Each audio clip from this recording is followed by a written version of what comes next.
तो पिछले चैप्टर में हमने देखा कि इंजन रूडो का मदद करता है उसका इलाज और उसे खाना देके, और चैप्टर के आखिर में हम देखते हैं कि रूडो एक और जैनेटर से भिड़ जाता है। और अब आगे, और इसके बाद तुम कभी भी किसी चीज को अंडरस्टिमेट नहीं करोगे, और ये कह के वो बंदा रूडो पे हमला कर देता है। फिर हमें दिखाया जाता है कि वो हमला जहाँ पर लैंड किया था वो जमीन पूरी तरीके से टूट जाती है और उस इलाके में भूकंप आ जाती है, जिससे कि सारे बिल्डिंग्स कांप उठते हैं। और वो बंदा कंटिन्यू करता है कि अगर तुम किसी के कीमती चीज को चुराते हो तो तुम्हें उसके लिए तैयार हो जाना चाहिए। हमें दिखाया जाता है कि उस बंदे का हमला रूडो के बहुत करीब आके लैंड हुआ था, लेकिन इससे रूडो को कोई नुकसान नहीं पहुंची थी। और अभी रूडो चैन की सांस ले ही रहा था कि तभी वो बंदा कहता है, रूडो द प्रोडिजी। और ये सुन के रूडो पूरी तरीके से शॉक हो जाता है और अपने मन में कहता है कि आखिर इसको मेरा नाम कैसे पता चला। और फिर वो बंदा कहता है, मुझे पता है कि तुम भी एक जैनेटर हो और इंजन ने पहले ही मुझे तुम्हारे बारे में सब कुछ बता दिया है। और फिर वो बंदा अपना इंट्रोडक्शन रूडो को देता है। वो कहता है कि मैं भी एक जैनेटर हूँ और मेरा नाम जंका निजीक है, और बताती है कि इंजन ने मेरे पे भरोसा करके तुम्हें सिखाने का काम दिया है, लेकिन मैंने कभी ये नहीं सोचा था कि मुझे तुम्हें बेसिक ह्यूमन बिहेवियर भी सिखाना होगा। लेकिन अगर तुम किसी की चीजों को चोरी करते हो तो तुम्हारा मार मार के भरता बना दिया जाएगा।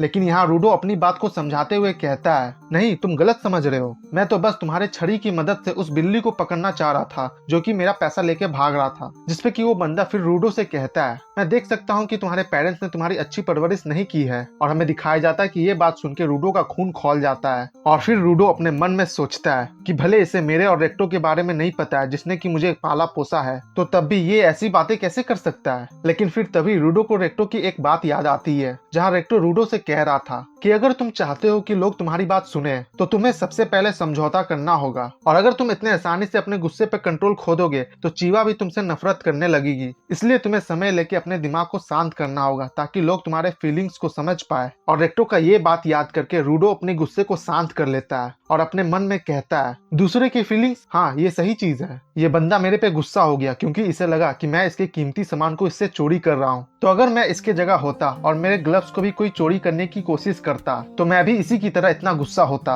और फिर रूडो अपनी गलती मानते हुए अपने मन में कहता है, हाँ ये मेरी गलती है जिससे कि तुम्हें गलत फहमी हुई। और फिर रूडो उस बंदे से कहता है, मुझे माफ कर दो, मैं वो चीज तुम्हारे से चोरी नहीं करना चाहता था और मुझे नहीं पता था कि ये चीज तुम्हारे लिए इतनी कीमती है। और इस बार रूडो अपने दिल से उस बंदे से माफी मांग रहा था, जो देख के वो बंदा भी रूडो की फीलिंग को समझ जाता है। और फिर वो अपने पावर को डीएक्टिवेट करते हुए कहता है, मैं देख सकता हूँ कि तुम्हारा कोई चोरी करने का इरादा नहीं था और मुझे भी माफ कर दो। ये चीज भी मेरे लिए कोई खजाने से कम नहीं है, इसलिए मैं भी थोड़ा परेशान हो गया था और मुझे माफ कर दो कि मैंने तुम्हें बेकार में ही डरा दिया। और ये देख के रूडो खुश होते हुए अपने मन में कहता है कि पहली बार मुझे महसूस हो रहा है कि दूसरों के साथ शांति समझौता करने से कैसा महसूस होता है। और रेक्टो ने जो कहा था वो तो एकदम सही निकला। और फिर वो बंदा रूडो की तरफ अपना हाथ बढ़ाते हुए कहता है, तो तुम भी जैनेटर ज्वाइन करना चाहते हो, और मुझे पता है कि यहाँ पर चीजें उतने अच्छे से नहीं गई है, लेकिन मुझे तुम्हारे साथ आगे काम करने में अच्छा महसूस होगा। और पूछता है कि तुम्हारे पास कैसा जिंकी है और तुम्हारे पास किस टाइप का एबिलिटी है, जिसपे कि रूडो बताता है कि ये ग्लव्स मेरे जिंकी है और मुझे मेरी एबिलिटी के बारे में अभी नहीं पता है। और इन ग्लव्स को देख के वो बंदा भी कहता है, अच्छा तो ये ग्लव्स है, ये तो बहुत कूल है। फिर रूडो इस बंदे की हरकत को बदलते हुए देख के अपने मन में कहता है कि अब ये बंदा अब कोई अलग ही व्यक्ति लग रहा है, क्या ये इसका मुस्कान के कारण हो रहा है। और फिर रूडो को मुस्कान शब्द से कुछ याद आता है। वो कहता है, ओह अच्छा,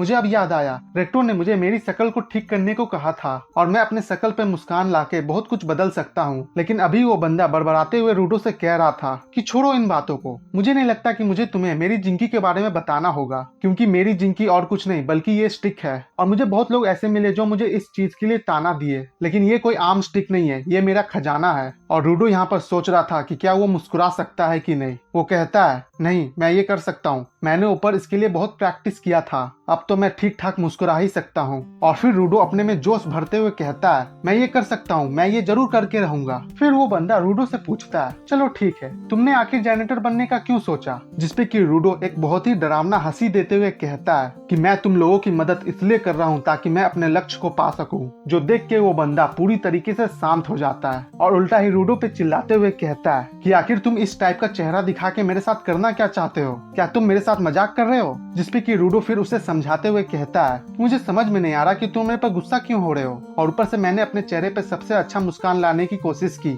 जिसपे कि वो बंदा कहता है कि मुझे नहीं पता कि तुम किस टाइप का चेहरा बनाने की कोशिश कर रहे हो, लेकिन वो घटिया चेहरा मुझे दोबारा मत दिखाना। जिसपे कि फिर रूडो अपने मन में कहता है सिट, मैंने आखिर कहाँ गलती कर दी? क्या मैंने अपने आंखों को ज्यादा खोल दिया, या मुझे अपने दांतों को नहीं दिखाना चाहिए था? और फिर ये सोचते हुए रूडो एक और खतरनाक सा मुस्कान देता है, जो देख के वो बंदा रूडो पे पूरी तरीके से पागल हो जाता है और रूडो पे चढ़ते हुए कहता है क्या तू पागल हो गया है? आखिर कोई इतना बुरा कैसे हो सकता है? मुझे बस दिख रहा है कि तुम मेरा मजाक उड़ाने की कोशिश कर रहे हो। जिसपे कि रूडो भी गुस्सा करते हुए कहता है वो लाइन तो मुझे कहनी चाहिए थी, मैं तो बस अपने चेहरे पे एक मुस्कान लाने की कोशिश कर रहा हूँ, लेकिन तुम तो मुझे एटीट्यूड दिखा रहे हो। और फिर वो बंदा कहता है मुझे नहीं पता, लेकिन लगता है तुम्हें इंजन ने प्रोडिजी कहा है, इसलिए तुम ज्यादा ही उछल रहे हो। और बताता है कि मैं अपनी जिंदगी को हर दिन रिस्क में डाल के उन ट्रैश बीस्ट से लड़ता हूँ और भी कई खतरनाक काम करता हूँ, लेकिन तुम जैसे लोग यहाँ पर सिर्फ अपना काम निकालने के लिए आए हो, और मैं बट लगा सकता हूँ कि तुम्हारा गोल भी तुम्हारी तरह वर्थलेस है। जहाँ ये सुन के रूडो को रेक्टो के मरते हुए आखिरी पल याद आ जाते हैं, जहाँ रेक्टो रूडो से कह रहा था